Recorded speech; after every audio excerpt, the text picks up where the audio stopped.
C'est dans le but d'implanter l'association dans la province de Logoué-Lolo que le directeur principal et son staff technique qui l'accompagne ont procédé à l'installation du directeur provincial de l'association Marangama Nzambe, qui signifie les médicaments de Dieu. Le directeur principal s'explique. Tous les rites dont les membres pratiquent la médecine traditionnelle, donc les tradithérapeutes, eh bien, pour le cas de Marangama Nzambe, sont réunis à l'intérieur du rite Bwete Nisoko dans ses branches ancestrales.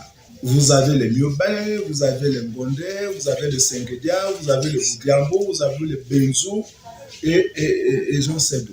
Donc il n'y a que ces personnes-là, les pratiquants de ce rite-là, parce que je le connais mieux que les autres rites, il y a plein de rites au Gabon, de la médecine traditionnelle, mais c'est le rite que je connais. Et on ne reçoit à l'intérieur de Marangama Nzambe que ceux qui sont initiés au rite Bwete Nisoko.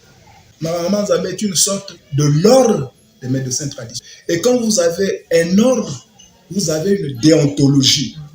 Et la déontologie à Marangama Nzambe, c'est la coutume, c'est la tradition.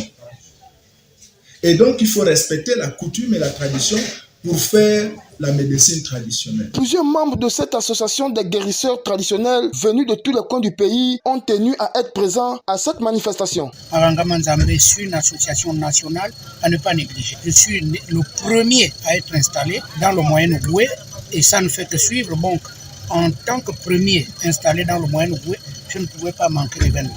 Voici pourquoi je suis ici présent dans la terre logouéenne. Nous avons perdu beaucoup de nos valeurs traditionnelles et là aujourd'hui, je crois que Marangama Nzambe vient, n'est-ce pas, comme ça, nous montrer, nous unir, nous pousser et nous éduquer dans le sens de rehausser, revaloriser, n'est-ce pas, nos cultures. Merci. Depuis l'époque de nos aïeux, la médecine traditionnelle a toujours existé. Désormais, le directeur provincial de l'association des médecins traditionnels, à la personne de Papa Ivous, sait quelles sont les missions qui l'attendent dans la province de Logoué-Lolo.